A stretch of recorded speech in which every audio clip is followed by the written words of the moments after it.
안녕하세요. 저는 30대의 돌싱녀가 된 여자입니다. 저는 극성인 시모와 돈 무서운 줄 모르는 남편에게 질려버려 이혼을 선택하게 되었는데요. 처음부터 남편이 이혼을 하게 만들 만큼 최악의 인간이었던 건 아니었어요.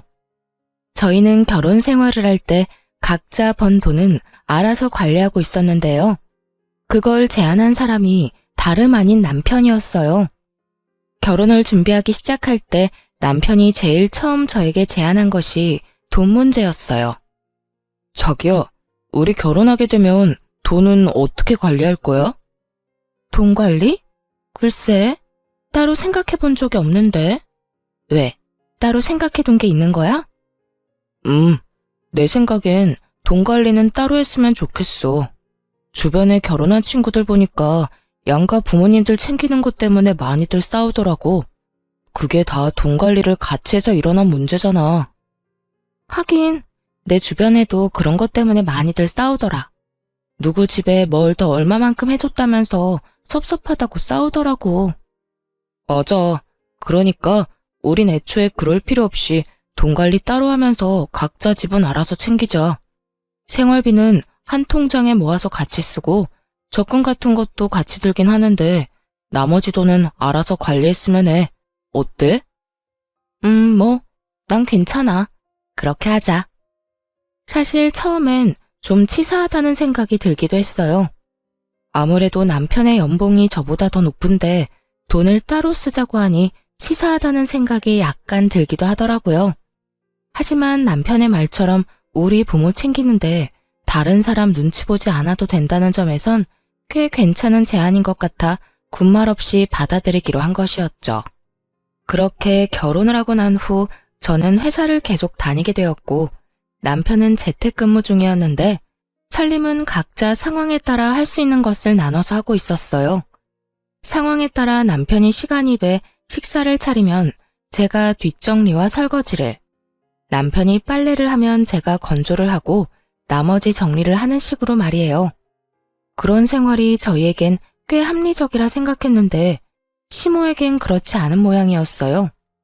이 사실을 안 시모가 노발대발 화를 내기 시작하더니 결국 극성을 부려 저희 집 근처로 이사까지 와버렸으니까요. 나 이사했다. 너희 집 근처로. 네? 이사요? 언제 이사까지 하셨어요? 지난주에 했어. 마침 근처에 괜찮은 집이 있길래 그냥 급하게 해버렸지. 정리도 다 했으니 와서 뭐 할 필요도 없다. 그런데 내가 우리 아들하고 통화하다 들었는데 우리 아들도 살림 살고 있다는 게 사실이니? 네, 아무래도 저도 회사에 다니니 저 혼자 다 하긴 무리여서요. 그래서 각자 할 수 있는 만큼 나눠서 하고 있어요. 요즘은 맞벌이 해야 먹고 산다고 하니 내가 네가 일하러 다니는 것까진 별말 안 한다마는 아무리 그래도 그렇지 어떻게 남편한테 집안일을 시킬 수가 있어? 우리 아들도 집에서 얼마나 힘들게 일하는데 내가 진짜 우리 아들 청소기 밀고 밥해야 한다는 소리 듣고 얼마나 놀랐으면 그 길로 20년 살던 집을 팔고 이사를 했겠어? 아니 어머님, 그런데 살림이랑 이사랑 무슨 상관이 있을까요? 몰라서 묻니? 내가 가까이 살아야 왔다 갔다 하면서 우리 아들 대신 살림 살아줄 거 아니니? 괜히 기대할까봐 하는 말인데 네 몫은 네가 하거라. 난 딱 우리 아들 몫만 해줄 거야. 이 말을 듣는데 상황이 너무 어이가 없어 말문이 다 막히더라고요. 그 와중에 제 몫은 알아서 하라는 말도 황당하긴 매한가지였고요. 그날 이후 시모는 저희 집으로 가며 살림을 살기 시작했고 그와 동시에 저에게 향하는 잔소리도 시작되었죠. 예, 너는 집에서 음식은 어떻게 해먹니? 냉장고가 왜 이렇게 텅텅 비어있어? 필요한 거 있으면 그때그때 장을 봐와서 해먹으니까 냉장고가 그득할 일이 잘 없죠. 아무리 그래도 이게 뭐니 이게? 냉장고가 든든해야 마음이 편한 법인데. 이건 뭐 냉장고 문 열 때마다 내가 한숨만 나온다. 먹지도 않을 재료 냉장고에 쟁여놓으면 뭐해요. 큰 마트가 멀리 있는 것도 아니고. 조금만 걸으면 아파트 정문에 있는걸요. 그리고 요즘엔 식재료 배달도 다 돼서 저희는 불편한 점이 전혀 없어요. 너희는 그럴지 몰라도 난 불편하니 이번 쉬는 날엔 장부터 봐서 다 채워놓거라. 생선도 사다가 올려두고 고기도 부위별로 사다 놓고 채소도 마찬가지야. 여러 가지 다 쟁여놔야 그때그때 손 가는 대로 꺼내서 먹을 거 아니야. 이쯤 되니 고마운 마음은커녕 마음이 불편해 오더라고요. 다 해먹지도 않을 식재료를 사서 채워 넣으라는 강요부터 해서 집안에서 머리카락이 떨어질 수도 있는 건데 제 머리카락이 바닥에 떨어져 있는 날이면 불같이 화를 내며 전화가 오니 정말 일이 손에 잡히지 않는 지경이었어요. 저는 결국 남편에게 불편하다고 말을 꺼내게 되었고 이런 저의 마음을 이해해 줄 거라 생각했던 제 예상과는 달리 남편은 조금 뿌르퉁한 반응을 보이더군요. 여보, 나 사실 어머님 이렇게 오셔서 집안일 해주는 거 불편해. 뭐? 왜? 혹시 당신 집안일을 해주지 않아서 그러는 거야? 우리 엄마가 딱 내 일만 해주고 가서 섭섭해서 그러는 거지? 내 일은 내가 하면 되는 건데 그런 거로 뭐가 섭섭해. 그런 게 아니라 어머님이 오시는 날마다 나한테 계속 오라고 한단 말이야. 퇴근하고 와서 어머님 잔소리 듣는 것도 힘든데 그보다 더 힘든 건 일하는데 전화로 잔소리 하시는 거야. 그런 날엔 일도 손에 안 잡히고 마음도 너무 불편하다고. 그러니까 당신이 말 좀 잘해봐. 앞으로는 안 오셨으면 한다고 말이야. 아무리 그래도 나 도와준다고 이사까지 했는데 어떻게 오지 말라고 해. 그러지 말고 당신이 좀 참아. 좋게 좋게 생각해달란 말이야. 나 사실 집안일하는 거 힘들었어. 같이 해야 하는 일이니까 나도 집에서 일하면서 중간중간 했었는데 그만큼 집중도 안 되고 나름 힘들었다고. 그런데 엄마가 와서 도와주면서 일에 집중도 더 잘 되고 일할 시간도 늘어서 그만큼 능률도 좋아졌어. 그까진 남편이 뭐라고. 제 일엔 지장이 되지만 남편의 일에 도움이 된다고 하니 또 마음이 약해지더군요. 그럼 당신이 잘 말해서 나 회사에 있을 때 전화는 하지 말라고 해줘. 좋게 말할 수 있으면 잔소리도 좀 하지 말라고 해주고. 내가 정말 잘못해서 듣는 소리면 나도 그러려니 하겠지만 솔직히 어머님이 나한테 하는 말은 전부 어머님 살림 습관에 우리 살림을 맞추라는 강요에 가깝잖아. 여긴 엄연히 우리 공간이고 우리 스타일이 있는 건데 어머님 마음대로 어머님 뜻대로 다 하려는 거 싫어 난. 그 정도는 해줄 수 있지? 그래, 알겠어. 내가 그 정도는 엄마한테 잘 이야기해 볼게. 그러니까 당신도 조금만 참아줘. 남편은 잘 말하겠다며 호언장담을 했지만 어떻게 뭘 잘 말한 것인지 시모의 잔소리는 더욱 심해져만 가더군요. 시모가 집안일을 돕는다고 해서 저에게 조금이라도 도움이 되었다면 저 역시 심해지는 잔소리를 더 참았겠지만 시모는 남편이 평소에 하던 일 조금과 남편의 밥만 챙길 뿐 저에게 그 어떤 도움도 되지 않았어요. 그러면서 제게 하는 잔소리는 그야말로 일장연설이었죠. 그날은 화장실이 문제였는데 회사에서 바쁘게 일하고 있는데 시모에게 전화가 와 남편이 혼자 쓰는 화장실이 더럽다며 노발대발 화를 내기 시작하더군요. 넌 도대체 집안일을 어떻게 하는 거니? 화장실 청소는 도대체 언제 했길래 저 모양이야? 세제 뿌려서 뜨거운 물로 욕실 싹 씻어내고 물기 없게 말리든 닦아내든 해야 할 거 아니니? 곰팡이 피지 않게 구석구석 칫솔로 잘 씻어내고 말이야. 어머님, 거실 화장실은 남편이 주로 써서 남편이 청소해요. 제가 쓰는 안방 화장실은 제가 씻으면서 매일 정리하고요. 부부끼리 네 화장실 내 화장실이 어딨어? 요즘 애들은 이해가 안 된다 정말. 처음에는 구분 없이 썼는데 남편이 자기가 화장실 오래 쓴다고 아무래도 불편하니까 따로 쓰자고 하더라고요. 그러면서 남편이 각자 쓰는 화장실은 각자 정리하자고 했고요. 넌 네 남편이 시키면 뭐든 다 할 거니? 남편이 화장실 청소 각자 하자고 해도 이렇게 지저분하면 청소라도 좀 해줘야 할 거 아니야. 남편이 저는 거실 화장실엔 발길도 못하게 하는데 제가 더러운지 깨끗한지 어떻게 알겠어요? 그리고 저도 일하랴 집안일 하랴 여러모로 힘들다고 말씀드렸잖아요. 거기에다 요즘은 틈만 나면 어머님이 이렇게 전화하셔서 뭐라고 하시는 바람에 일에 지장도 있다고요. 그러니까 제발 이런 문제로 일하는 시간에 전화하지 말아주세요. 부탁 좀 드릴게요. 저는 그대로 전화를 끊어버렸고 일하는 내내 정말 화가 가라앉지 않더라고요. 그까짓 화장실 청소 좀 해주는 거 어렵지 않습니다. 그런데 시모에게 말했던 대로 거실 화장실엔 아예 발길도 못하게 하는데 제가 그 청결 상태를 어떻게 알고 청소를 해주나요? 그리고 남편 대신 일해준다고 저희 집에 들락날락 하는 사람이 왜 화장실 청소는 저에게 시켜대는 걸까요? 제가 무슨 화장실 청소나 하려고 결혼한 것도 아니고 정말 화가 쉽사리 가라앉지 않더라고요. 전 기분이 상할 대로 상해버린 채로 퇴근을 하게 되었고 집으로 들어서자마자 남편에게 이렇게 말했어요. 당신 화장실 청소 좀 해.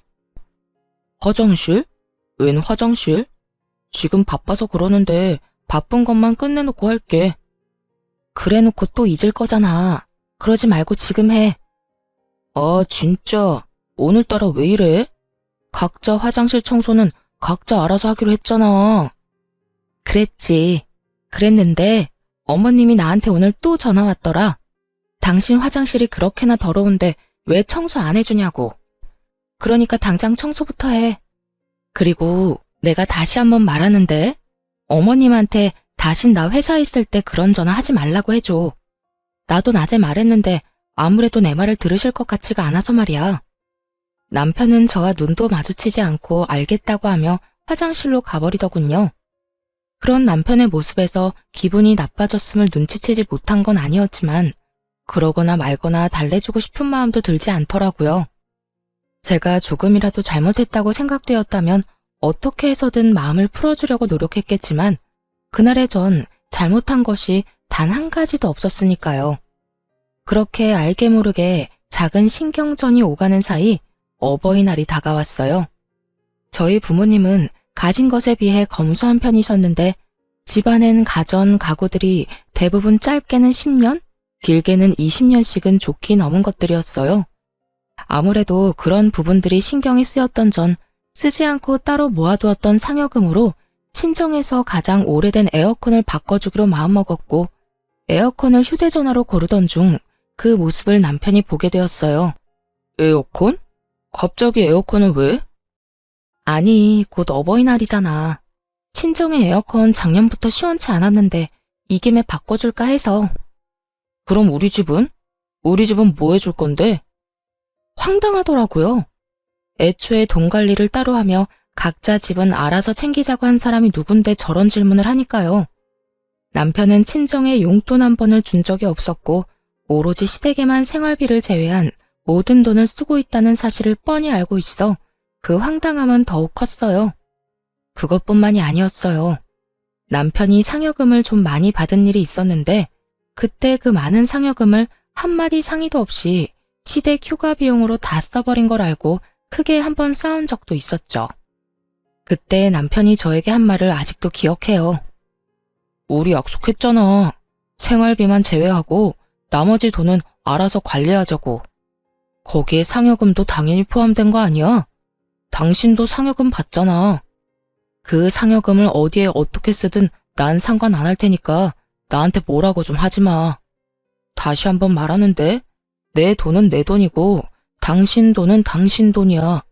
각자 돈으로 효도는 알아서 하자고. 이랬던 사람이 이제 와서 제 상여금으로 시댁을 챙기려고 하니 황당할 수밖에 없는 상황이었죠. 남편은 기대에 찬 눈으로 저를 보고 있었고 전 그런 남편을 한번 흘겨보곤 이렇게 말해주었어요. 잊었어? 각자 돈으로 효도는 알아서 하자며. 이 말도 내가 아닌 당신이 한 말이야. 그래놓고 이제 와서 왜 이래? 그건 당신이 고작해야 용돈이나 드릴 줄 알고 그랬던 거지. 이렇게 비싼 가전 사주는 줄 알았다면 애초에 그런 말을 했겠어. 그러지 말고 우리 집에도 에어컨 좀 사드리자. 우리 집 에어컨도 오래돼서 시원한 바람도 제대로 안 나온단 말이야. 아니면 에어컨 비용만큼 용돈을 드리든지. 그렇게 주고 싶으면 당신 돈으로 줘. 그 많은 상여금으로 어머님 아버님 여행 보내드릴 때는 나보고 그렇게 뭐라고 하더니 이제 와서 이러고 싶어? 말이 나왔으니까 하는 말인데 당신 나랑 결혼하고 우리 부모님 용돈이나 준 적 있어? 각자 집 알아서 챙기자는 핑계로 용돈 한 번 준 적도 없으면서 그런 말하기 부끄럽지도 않아? 뭘 그런 것까지 따지고 드냐? 그래, 알겠어. 우리 집은 내 돈으로 내가 알아서 챙길 테니까 나중에 당신 나한테 뭐라고 하지나 마. 왜 이렇게 비싼 거 해줬냐고 따지고 들지나 말라고. 다 알겠으니까 나한테 피해나 주지 마. 나한테 아무 피해 안 주면 내가 왜 뭐라고 하겠어? 그래? 알겠어. 어디 두고 보자. 그렇게 감정이 상해버린 채 저는 친정에만 에어컨을 장만해드리게 되었고, 며칠 뒤 시모 역시 생각지도 못했던 고가의 선물을 받았다는 사실을 알게 되었습니다. 그날은 퇴근이 좀 빨랐던 날인데 집에 돌아가니 그때까지 시모가 집에 있더라고요. 들어가자마자 시모가 손에 쥐고 있던 청소기를 제 손에 쥐어주며 청소나 하고 있으라며 자긴 이만 가보겠다고 가방을 챙기더군요. 그런데 시모가 챙긴 그 가방이 1,000만 원 가까이 하는 명품 가방으로 전에는 못 보던 것이었어요. 저는 설마 하는 마음으로 시모의 가방을 멍하니 보고 있자 시모가 흐뭇한 미소를 보이며 이렇게 말하더군요. 네가 봐도 너무 예쁘지 않니? 이번 어버이날 선물로 우리 아들이 사준 선물이란다. 우리 아들 통도 크지? 아빠한텐 명품 재킷, 엄마한텐 명품 가방. 요즘 우리 아들 덕에 내가 밥을 안 먹어도 배가 부르다니까. 그걸 제 남편이 사드렸다고요? 아버님 재킷까지요? 그래. 내 아들이 이번 어버이날 선물로 사줬다니까. 친구들도 그런 효자가 또 없다면서 부러워들 하는데 내가 아주 어깨가 하늘에 닿을 정도라니까. 하여튼 너도 왔으니 나는 이만 가마. 청소기나 좀 돌리려무나. 시모가 돌아가고 난 후 아무리 생각해봐도 남편에게 그런 큰 돈이 나올 곳이 없더라고요. 그래서 전 돈의 출처에 대해 물어보기 시작했어요. 도대체 돈이 어디서 나서 저렇게 큰 선물을 사드린 거야? 당신 상여금 받는 지도 얼마 안 됐고 보너스 나올 때도 아니잖아. 어디서 나오긴. 우리 아기 낳으면 쓰려고 모으던 적금 깼지. 아무렇지도 않게 당연하다는 듯 남편 명의로 했던 함께 모은 적금을 해지했다고 하는데 정말 기가 막히더라고요. 그것도 저희의 2세를 위해 준비했던 적금을 말이죠. 당신 제정신이야? 지금 적금 깼다는 말이 그렇게 아무렇지 않게 나와? 그건 우리 공동돈인데 그걸 왜 당신 마음대로 손을 대? 그러면 어떻게 해? 필요한 거 뭐 있냐고 여쭤보니 옷이랑 가방이 필요하다는데 그저 그런 걸 사줄 수는 없잖아. 그렇다고 우리 아기를 위해 준비한 돈에 손을 대는 건 아니지. 당신이 무슨 자격으로, 그것도 상의 한마디도 없이. 내가 왜 자격이 없어? 거기엔 엄연히 내 돈도 절반 들어가 있다고. 당신 돈은 몇백 쓰지도 않았으니까 걱정하지 마. 다 돌려줄 테니까. 진짜 저번부터 당신 진짜 치사한 거 알아? 그거 얼마나 한다고 이 난리인지 모르겠네. 내가 이상한 데 쓴다고 그런 것도 아니고. 부모님께 좋은 선물 좀 사드리겠다고 그런 건데 이게 그렇게까지 화낼 일이야? 남편은 오히려 저에게 더 큰 화를 내고 있었고 그런 남편의 모습에 참을 수 없어 소리를 질러버렸어요. 부모님께 좋은 선물 사드리는 거 좋지. 그런데 그것도 형편껏 능력 되는 선에서 해드려야 하는 거 아니야? 돈도 없으면서 부부 적금을 깨면서까지 선물 사드리는 건 아니지. 그것도 없으면 죽고 못 사는 것도 아니고 옷이랑 가방 사드리려고 아기 적금을 깼다는데 내가 화가 안 나게 생겼어? 그래서 돌려준다잖아. 당신 돈은 땡전 한 푼 안 빼놓고 다시 돌려줄 테니까 그만 좀 뭐라고 해. 적금도 앞으로는 각자 알아서 들기로 하자. 아기 적금도 아기 생기면 들기 시작하든지 하고. 하여튼 그런 걸로 하고 더는 나한테 뭐라고 하지 마. 그래, 내 돈은 한 푼도 빼놓지 말고 그대로 다 돌려주고 당신이 쓰고 남은 돈은 지금 당장 입금해. 그리고 앞으로 더 확실히 당신 돈은 당신 돈, 내 돈은 내 돈으로 딱 선 지켜서 지내보자고. 그래, 나도 바라던 바야. 남편은 끝까지 큰 소리를 쳤고 쓰고 남은 돈을 입금을 해주었지만 남편이 쓴 돈은 결국 돌려주지 않더라고요. 그 후 돈도 돈이지만 남편에 대한 믿음 자체가 사라지고 있었어요. 이토록 대책 없이 시댁만을 챙기는 사람인 줄은 몰랐는데 남편의 이런 모습을 보니 모르긴 몰라도 이제부터가 시작이란 생각을 지울 수가 없더라고요. 그렇게 생각지도 못한 남편의 모습에 고민이 깊어지는 사이 이젠 시모까지 나서서 저를 괴롭히기 시작하더군요. 이때껏 있었던 잔소리들도 가끔 도가 지나치다는 생각이 들 때도 있긴 했지만 참을 만했기에 참았던 것이었어요. 하지만 남편이 도대체 뭐라고 한 것인지 시모의 잔소리와 괴롭힘은 점점 선을 넘고 있었어요. 그날은 퇴근을 한 후 집으로 돌아갔더니 시모가 씩씩거리며 저를 기다리고 있더라고요. 무슨 일로 저렇게까지 화가 났나 하는 마음에 시모의 눈치를 살피며 집으로 들어서니 시모가 득달같이 화를 내며 따지고 들더군요. 여자가 돈 좀 번다고 집에서 큰 소리 치는 거 아니다. 너만 돈 버니? 우리 아들도 돈 벌어. 아니, 갑자기 그게 무슨 말씀이세요? 제가 무슨 큰 소리를 쳐요.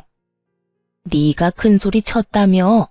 우리 아들이 너희가 모은 돈으로 우리 선물 좀 사줬다고 노발대발 목에 핏대까지 세워대며 화냈다는 말 다 들었어. 네가 기를 그렇게나 죽여대는데 우리 아들이 어디 바깥 일이나 제대로 하겠니? 어디 하늘 같은 남편을 그깟 돈 때문에 쥐잡듯이 잡아? 혹시나 우리 아들 일 잘못되면 다 네 탓이다. 알겠니? 며칠간 전화가 심하다 싶을 만큼 온다 싶었더니 그 이유가 따로 있었더라고요. 대책만 없는 줄 알았던 남편은 입까지 싼 놈이었고 그새 시모에게 저희가 싸운 이야기를 다 전했던 것이었죠. 웬만하면 모든 상황을 좋게 넘기고 싶어 심하게 대하고 싶지 않았는데 도저히 더는 참으면 안 되겠다 싶더라고요. 그래서 전 시모와 함께 언성을 높이며 하고 싶었던 말을 다 쏟아냈어요. 그러면 제가 참고만 있었어야 했나요? 다른 것도 아닌 저희가 이세가 생기면 저희 아기를 위해 쓸 돈이었어요. 그때 돼서 돈이 없어서 애한테 아끼면서 살고 싶지 않아서 쪼개고 쪼개서 같이 모은 돈이라고요, 그 돈이. 근데 그걸 어머님, 아버님 선물 사줬다고 하는데 제가 가만히 있어야 해요? 가만히 있어야지. 우리 아들이 허튼 데 쓴 것도 아니고 다 우리한테 효도하느라 쓴 돈인데 그걸 가지고 왜 뭐라고 하니? 말이야 바른 말이라고. 생기지도 않은 애보다 낳아준 부모가 먼저 아니야? 부모 좋죠. 그런데 효자 노릇도 그 정도가 있지. 당장 형편도 안 되는데 그런 큰 선물을 했다고 하니 제가 화가 안 나겠어요? 심지어 가방이나 옷이 없다고 죽는 것도 아니고 그저 사치품일 뿐이잖아요. 그러는 네 친정은 에어컨 없으면 죽는다니? 너도 네 친정에 에어컨 해줬다며? 넌 에어컨 살 때 우리 아들한테 물어는 봤니? 시모는 이때다 싶었는지 제가 친정에 사들인 에어컨을 걸고 넘어지더군요. 그 말을 듣는 저는 분노는 더더욱 커져만 가고 있었죠. 어머님, 무언가 크게 잘못 알고 있으신가 본데 그 에어컨은 제가 번 제 돈으로 샀어요. 그 에어컨에 남편 돈은 10원짜리 한 푼도 안 들어갔다고요. 그런데 가방이랑 옷은 아니잖아요. 제 돈도 들어갔을 뿐더러 저한테 한마디 상의도 하지 않았다고요. 애초에 자기 부모 자기가 챙기자고 한 사람도 남편인데 저한테 상의도 하지 않고 그 큰 선물을 같이 든 적금까지 깨면서 샀을 땐 그 정도 잔소리는 먹을 각오하고 샀어야 하는 거 아닌가요? 뭐? 아무리 각자 집은 각자 챙기기로 했어도 네가 이제 우리 집에 시집을 왔으면 우리가 네 부모와 마찬가지인데 네가 시집와서 우리한테 뭐 해준 게 있니? 기껏해야 명절이나 생일 때 용돈 몇 푼 준 거 말고 큰 선물 준 적도 없잖아. 그냥 우리 아들이 산 선물에 네 성의도 조금 보탰다고 생각하면 너도 나도 좋을 텐데 그걸 트집 잡아서 우리 아들 기나 죽이고 시어미한테 눈 똑바로 뜨고 대들기나 하고. 어머님, 말씀 잘하셨네요. 저는 명절 생신 때 용돈이라도 챙겨드렸죠. 어머님 아들은 저희 부모님한테 이날이 때껏 1,000원짜리 한 장 준 적이 없어요. 그런데 왜 저만 시댁을 챙겨야 하나요? 어머님 같으면 시댁 챙길 마음이 들겠어요? 제 이야기를 들은 시모는 놀란 눈치더군요. 그랬겠죠. 자기 아들이 이날 이때껏 장인어른 장모님께 땡전 한 푼 준 적이 없다는 걸 꿈에도 몰랐을 테니까요. 거기에다 파렴치한 남편과는 달리 저는 예의상 명절이나 생신 때는 용돈이라도 조금씩 챙겨드렸으니 더 할 말이 없는 상황이었죠. 시모는 말없이 남편을 재빠르게 노려보았고 남편은 시모의 눈치를 살피다 그 눈빛을 외면해버리더군요. 그렇게 시모의 일방적인 눈치 싸움이 끝나고 시모는 선물 사건에 대해선 더는 받아칠 말이 없는지 말대꾸하는 제 태도가 건방지다며 트집을 잡기 시작했어요. 네 지금 나한테 하는 이 태도만 봐도 지금껏 내 아들을 얼마나 어떻게 잡아댄 건지 잘 알겠다. 시어미한테도 말 한마디 지는 법이 없이 제 할 말을 다 하는데 남편한텐 더하면 더했지 못했을 리는 없었겠지. 네 친정에서 그렇게 가르치든 시어미한테 말대꾸나 하고 남편 기나 죽이라고 가르쳤냔 말이야. 시모는 결국 친정까지 들먹이기 시작했고 전 참을 수 없는 분노를 느끼며 더는 대화할 가치가 없다고 생각했어요. 어머님, 아무리 그래도 친정 이야기까지 꺼내는 건 아니죠. 그런 말 하려거든 당장 나가주세요. 저는 그런 말까지 들으면서 어머님이랑 대화하고 싶지 않아요. 뭐야? 너 지금 날 내쫓고 있는 거니? 네, 내쫓고 있는 거 맞아요. 아무리 어머님이라도 제 친정을 그런 식으로 말하는 건 듣고 싶지 않으니까요. 제가 도대체 뭘 잘못했다고 그런 말까지 들어야 하나요? 애초에 잘못해놓고 도리어 큰 소리 낸 건 남편이라고요. 기가 죽었다고요? 기 죽은 사람이 저한테 그렇게 큰 소리 떵떵 치면서 할 말 못할 말 다 했대요. 만약 남편이 미안하다는 말 한마디만 했어도 저도 이렇게까지 화가 나진 않았을 거예요. 적어도 미안한 기색이라도 내비쳤다면 이렇게까진 하지 않았을 거라고요. 저는 그야말로 울분을 토해냈고 가만히 듣고 있던 남편이 발끈하며 저에게 화를 내기 시작하더군요. 내가 뭘 잘못했다고 당신한테 사과까지 해야 하는 건데. 말했잖아. 당신 돈 몇백밖에 안 썼다고. 돈 몇백 가지고 우리 엄마를 이렇게 집에서 내쫓을 일이야? 내가 지금 단지 돈 때문에 이러는 것 같아? 어머님이 선을 넘은 말을 하시잖아. 그리고 돈 몇백은 적은 돈이야? 적은 돈은 아니더라도 많은 돈도 아니잖아. 당신이 돈 몇백 없으면 죽는 것도 아니고 그걸로 이렇게 쪼잔하게 굴어야겠어?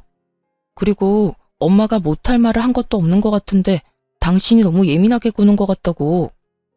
내가 당신한테 당신은 당신 집에서 뭘 어떻게 배웠길래 그렇게 대책 없이 돈을 써대냐고 하면 당신 같으면 기분이 좋을 것 같아?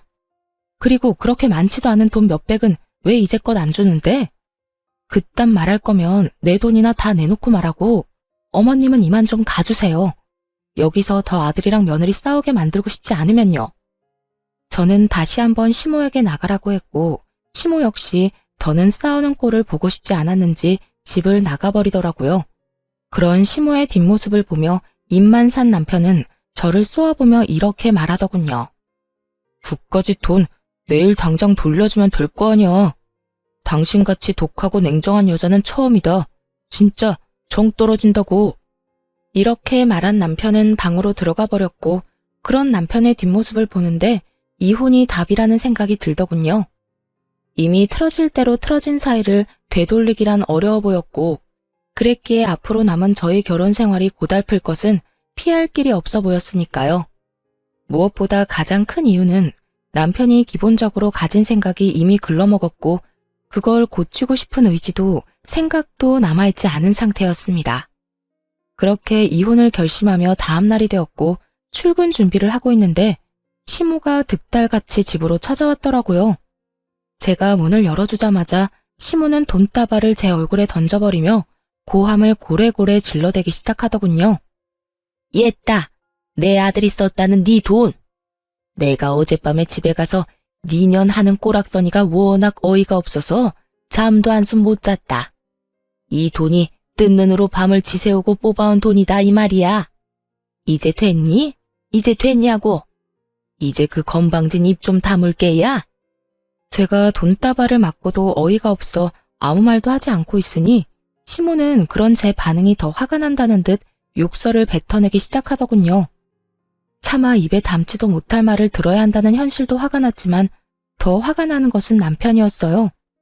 이 모든 광경을 처음부터 보고 있던 남편은 말리기는커녕 시모의 행동이 통쾌하다는 듯 고개를 끄덕이며 입가에 미소를 짓고 있더라고요. 그 순간 더는 고민할 필요도 없이 이혼을 해야겠다고 결정을 내리게 되었고 지체할 것도 없이 바로 이혼을 말하게 되었어요. 이렇게까지 저를 싫어하는지는 또 몰랐네요. 그냥 저 이혼할게요. 저도 저한테 이렇게 막대하는 사람이랑은 더 가족으로 엮이고 싶지도 않아서요. 뭐? 이혼? 너 내가 욕 좀 했다고 이혼한다고 하는 거니? 욕만 하셨어요? 지금 저 돈 싸대기도 맞았잖아요. 거기에다 그렇게 소중하고 자랑스러운 어머님 아들, 지금 빈털털이 거지예요. 사람 힘들 때 버리는 거 아닌 것 같아서 참고 또 참고 있었는데 어머님이 이렇게 이혼 결심하게 해주니 어쩌겠어요. 그래요. 아무래도 남편이 돈을 끝까지 주지 않는 것도 그렇고 생활비도 어느 순간부터 제대로 넣지 않는 것이 이상해서 알아보니 남편은 어버이날이 되기 전에 회사를 그만뒀더군요. 그간 조금씩 모아둔 돈으로 집에서 온라인 사업을 한다고 설치고 있었고 이것저것 손댄 것마다 망한 듯 하더라고요.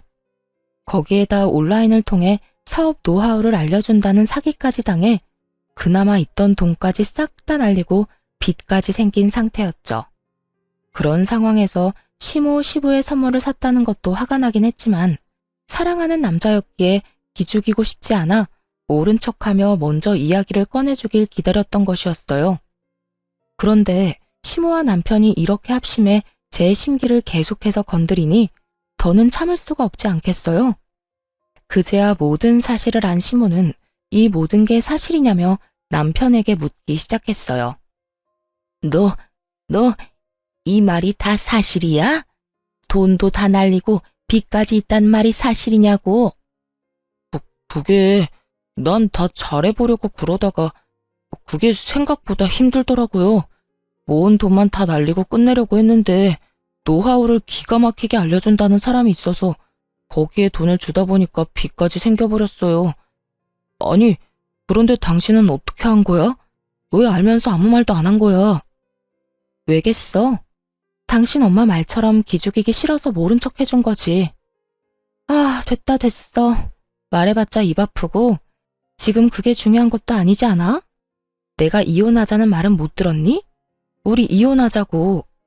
난 더는 당신 같은 인간이랑도 못 살고 당신 엄마한테 이딴 취급이나 받으면서도 못 살아.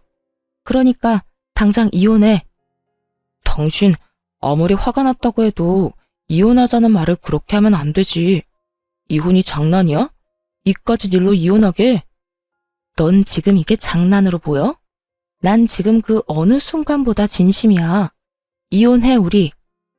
남편은 여전히 제 말을 어깃장쯤으로 여기고 있는 반면에 시모는 제 말이 진심이란 걸 알아채는지 그제야 저를 달래려고 애쓰더라고요.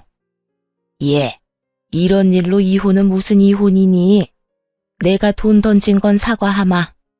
나도 오죽했으면 이 아침부터 찾아와서 그런 짓을 했겠니?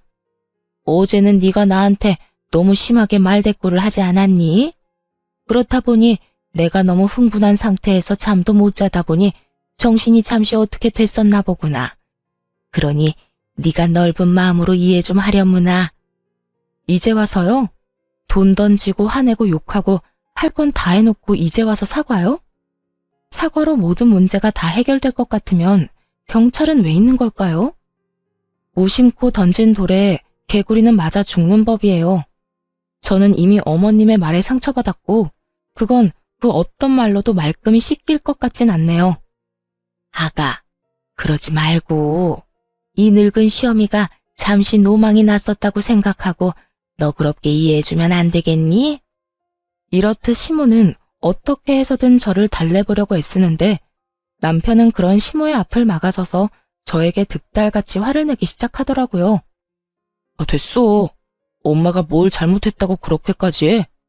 그리고 당신, 우리 엄마가 이렇게 미안하다고 굽히고 들어오면 당신도 적당히 하고 끝내야지. 끝까지 고개 빳빳이 들고 이럴 일이야? 적당히 좀 하란 말이야. 아우, 진짜 정 떨어져. 무직인데다 빚까지 있는 아들이 큰 소리를 치자 시모는 더는 모르겠다는 듯 고개를 절레절레 흔들더니 남편에게 이런 말을 남기고 집을 도망치듯 빠져나가 버리더군요. 아들, 분위기 파악 좀 해. 네 집사람 화 많이 난 것 같으니까 엄마는 이만 가보마. 두 사람이 좋은 쪽으로 이야기 잘 나눠봐. 이렇게 이혼한다고 하면 다들 뭐라고 하겠어? 그러니까 좋게 좋게 이야기 잘 나눠. 시모는 그렇게 집을 도망치듯 나가버렸고 남편은 시모가 던진 돈을 주우며 여전히 상황 파악도 되지 않은 말을 하기 시작했어요. 결국 또 이겨먹었네. 기분 아주 좋겠다 좋겠어. 이렇게 돈까지 생기고 말이야. 내가 당신이 화가 많이 난 것 같아서 이 돈까지 주워주는 거야. 세상에 이런 남편이 어디 있냐? 시어머니를 뻑하면 집에서 쫓아내는 와이프한테 땅바닥에 떨어진 돈까지 주워주는 남편이 어디 있냐고. 당신은 나한테 진짜 잘해야 해. 내가 이번에 사업이 좀 잘못되어서 그렇지. 그것만 빼면 나 같은 남편 또 없다고. 눈치가 없는 것도 모자라 큰 착각에 빠져 허우적거리고 있는 남편 놈을 보고 있자니 정말 웃음이 다 나더라고요. 도대체 이런 인간 뭐가 좋다고 이때껏 참고 살았나 싶어 저 스스로가 한심하기도 했고요. 그렇게 여러 가지 생각을 하던 저는 여전히 돈을 줍고 있는 남편을 내려다보며 좀 더 확실하게 말해주었어요. 당신 엄마가 우리 집에서 도망치듯 가는 꼴을 보고도 모르겠니? 나 이혼하자는 말 진심이야. 뭐? 정말 이혼하자고? 이까진 일로? 당신한테는 이까진 일일지는 몰라도 난 아니야. 난 당신같이 대책 없이 효자 노릇을 하는 남자도 싫고 당신 엄마처럼 아나무인에 화난다고 욕부터 하는 사람을 내 시어머니로 모시고 싶은 생각도 없어. 그제야 남편은 제 말이 진심이란 걸 알아차린 듯 급하게 무릎을 꿇고 빌기 시작하더군요. 여보, 이러지 마. 내가 당신이랑 어떻게 이혼을 해? 나 당신 없으면 안 되는 거 알잖아. 그렇겠지. 빚은 생겼는데 회사도 그만뒀고 모아둔 돈은 전부 당신 집에 효자 노릇을 한다고 다 써버렸을 테고. 당장 돈 한 푼 없는데 나랑 이혼하면 완전 큰일이겠지. 그런데 어떡하지? 난 당신이랑 이혼한다고 해서 큰일 날 게 하나도 없는데. 그러게 내가 알면서도 다 모르는 척 해줄 때 진작 잘하지 그랬어. 내가 당신을 조금이라도 사랑하고 조금이라도 불쌍하다고 느낄 때 나한테 조금이라도 잘했다면 내 입에선 이혼하자는 말까진 나오지 않았겠지. 여보, 이러지 마. 내가 정말 잘못했어. 아까 당신이 그렇게 당하는데 지켜만 보고 있었던 것도 엄마가 매번 당신한테 잔소리하면서 뭐라고 할 때 당신 편 못 들어준 것도 미안해. 그리고 당신한테 상의 한마디 없이 적금 깬 것도 미안. 정말 다 미안하니까 제발 나 한 번만 용서해주라, 어? 이제서야 그렇게 미안하다고 빈다고 한들 내 마음에 와닿을 것 같아? 그 진심이라곤 하나도 없는 사과 받아줄 생각 없으니까 이혼이나 준비하고 있어. 난 당신이 뭐라고 하든 무조건 이혼할 거니까 말이야.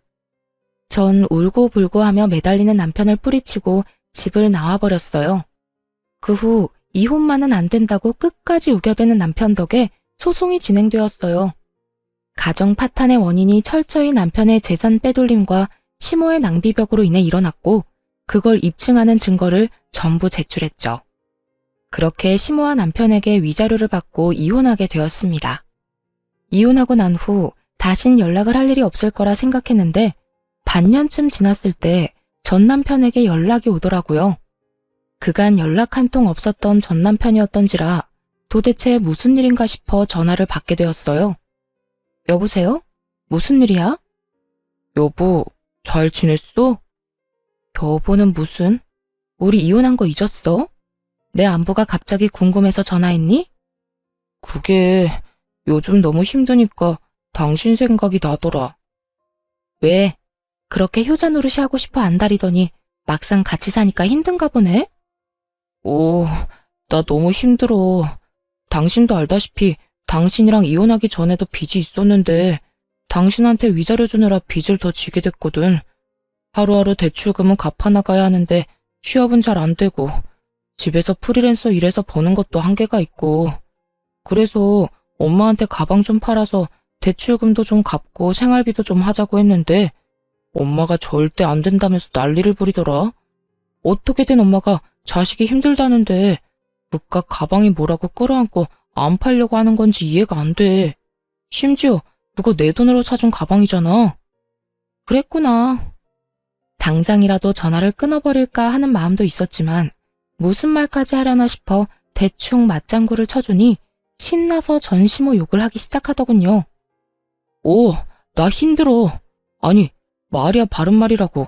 내가 누구 때문에 이혼까지 하게 되고 이렇게 큰 빚까지 지게 됐는데 우리 엄마 정말 너무하지 않아?